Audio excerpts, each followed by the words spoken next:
A few summers ago, my then girlfriend Taylor was taking a photography class at the local community college. She was looking to turn it into a sort of business, mostly wedding and school events. If everything worked out, she'd be looking at a side gig in a couple of weeks for the local high school prom night. But first, she needed a whole bunch of reference photos. Sure, she had portraits and such, but little to no environmental shots. So with a few friends and other photography enthusiasts, we set out to do a little urban exploring to find something neat for a shoot. Taylor had a few suggestions. Now, when I say urban exploring, you gotta consider that we live in this trashy little Minnesota town in the middle of nowhere. Urban exploring for us is finding an abandoned barn or some kind of summer house that no one's been in for a couple generations. So a whole bunch of us set out, making a bit of a road trip out of it.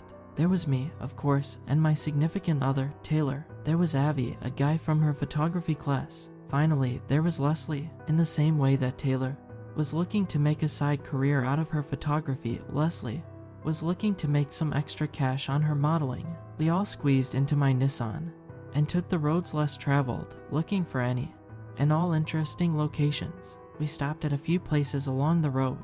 There was an old barn, but the place had been cleaned out to the point where you couldn't really tell what it was supposed to be. The missing planks in the wall made for some interesting lighting though. I was on setup duty, meaning I carried around the heavy equipment borrowed from the class. A lighting screen, an external flash, timers, spare batteries, a laptop, the stuff that was awkward to carry. We got a few good shots, and most of us were ready to call it a day. It was Taylor's suggestion that we take the scenic route back just in case we spotted something fun. The sun was setting, but with the equipment we had, we could probably get some cool high-contrast night photos for Leslie's Instagram. Going down several overgrown dirt roads, we ended up at what looked like an old house. One of those cheap prefabs from the 70s, the kind with paper-thin walls and roof tiles that blew off at the slightest touch of wind. The fake wooden wall panels really were the cherry on top.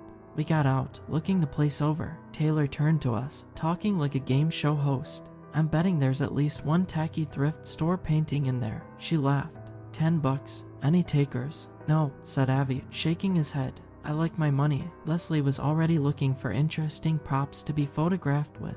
I was too busy getting the equipment out. Taylor didn't have to look for long before she found what she was looking for. A cheap little thrift store painting hung in the middle of the living room. She spent some time in there, turning that painting over, looking to see if it was worth something besides the frame. She loudly proclaimed it to be hers, and that it was not to be touched.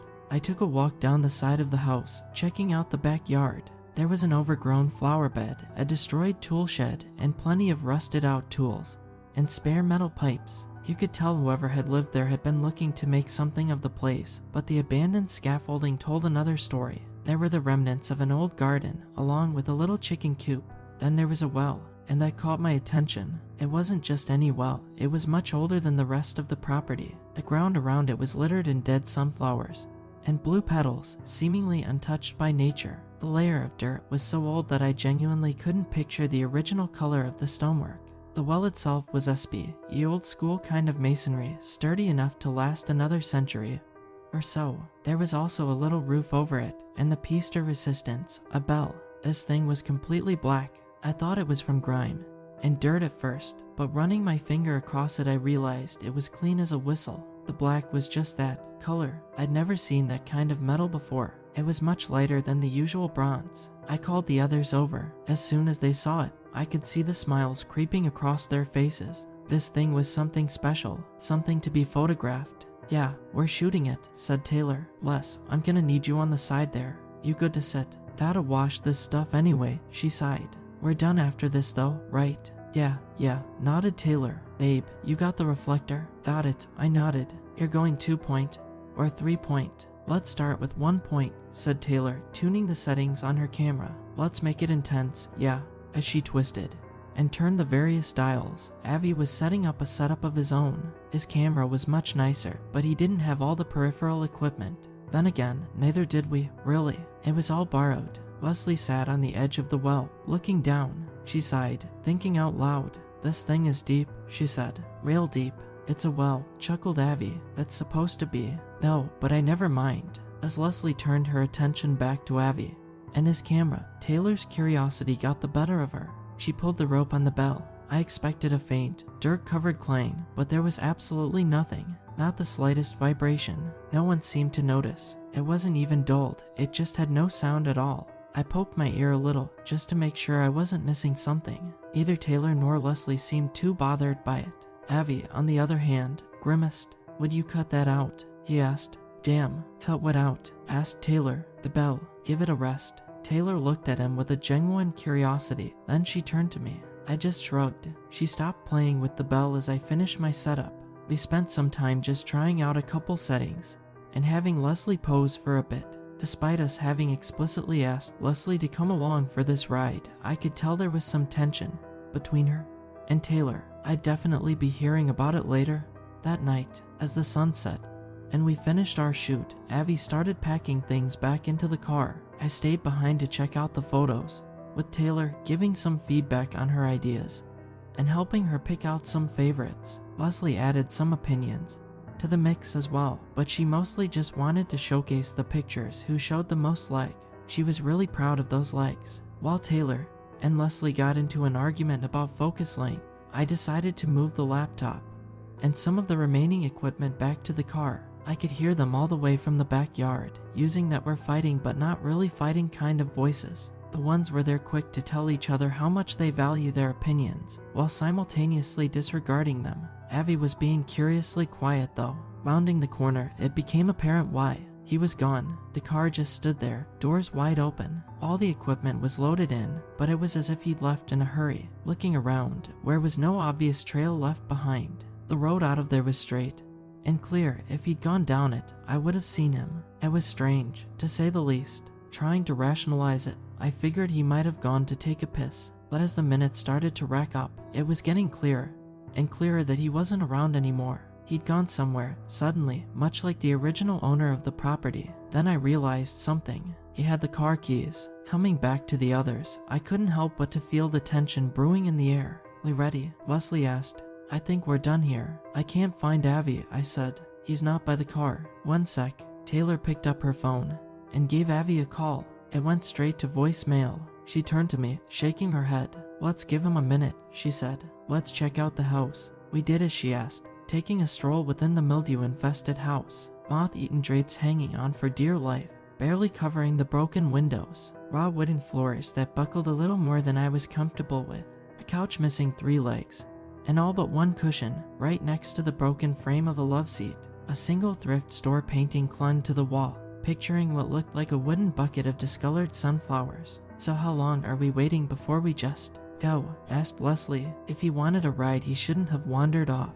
"He has the keys," I added. "What?" "He was packing the car," I explained. "So he has the keys." "Screw it," Leslie sighed. "I'm calling an Uber." She couldn't get the GPS function to work, so we were having difficulties giving directions. Furthermore, reception was just terrible. Calls would go through, but they kept dropping randomly. It's as if the bars swung back and forth between perfect and barely available. As the minutes passed into an hour, with no sign or response from Avi, we were turning from annoyed to concerned. Without any kind of light, and as far from the city as we were, it was starting to get pitch black.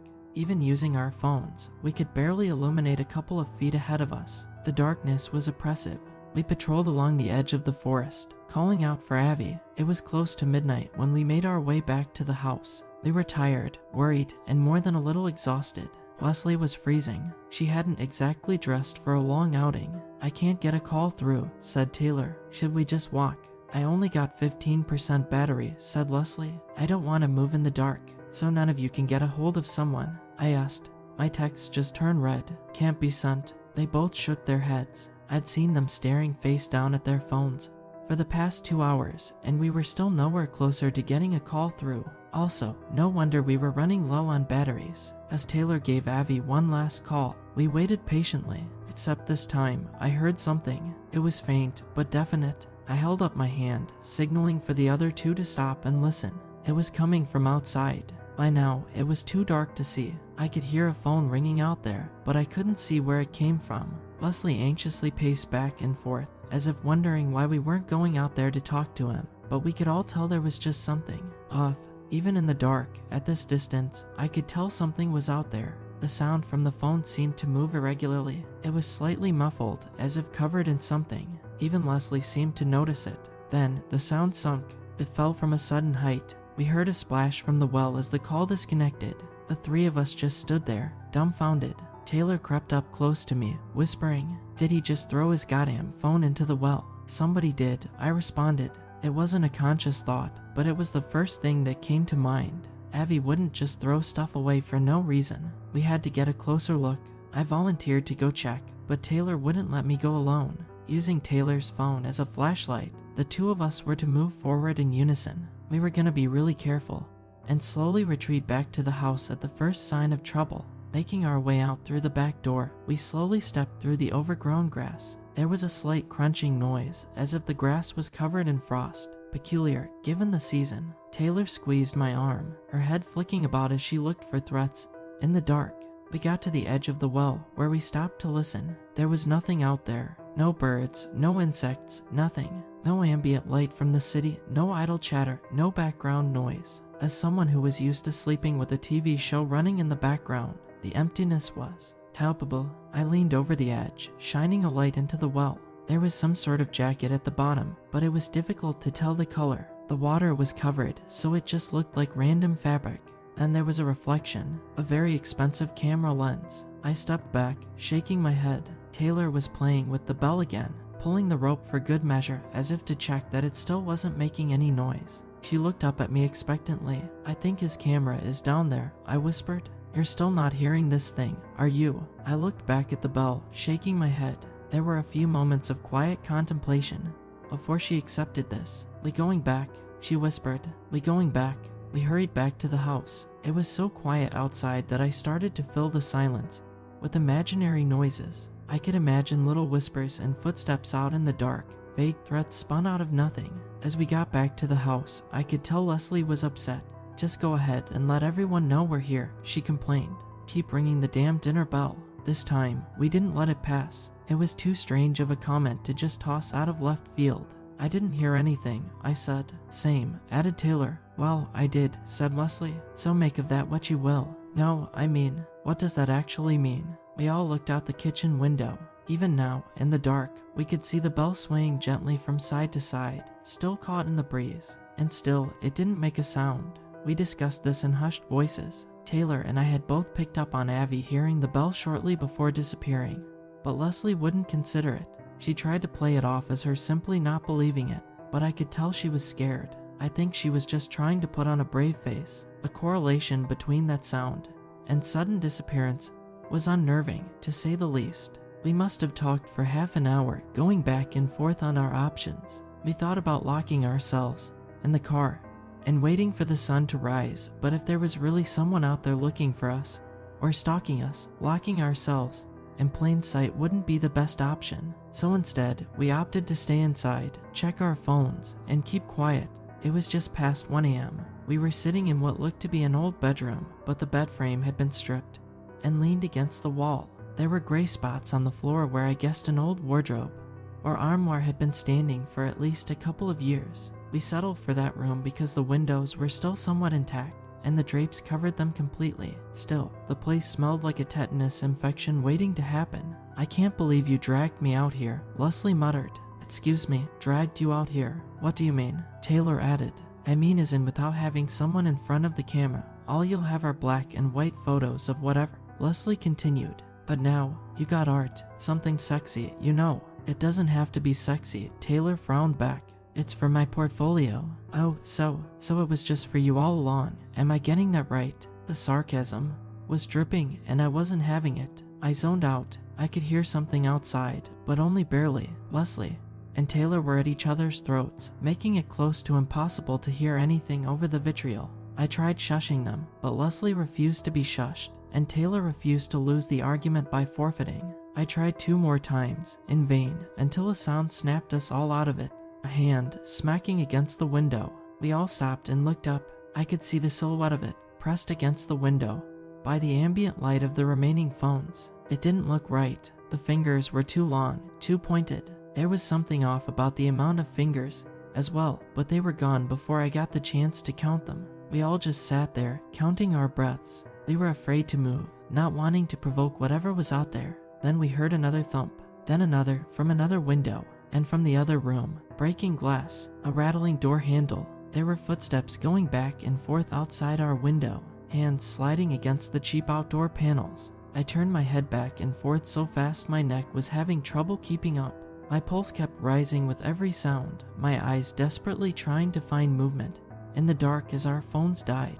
"Les, get to the bathroom," Taylor whispered. "There are frosted windows. They can't see you." "Why do I have to go?" she hissed back.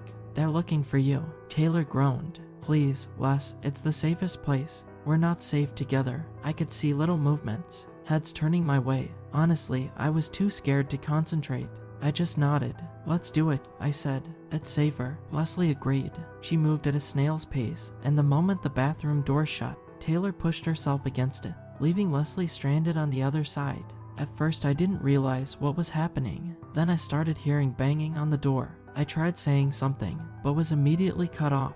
"What are you?" "I'm saving us," Taylor hissed. "Now help me with this goddamn door." There was a push from the other side, but Taylor held it close. Leslie was trying to get out, quietly knocking on the door. "There's no window," she cried from the other side of the door. "This, it's wide open." At first, it was pleading, begging, hammering on the door, offering up whatever bribe she could think of.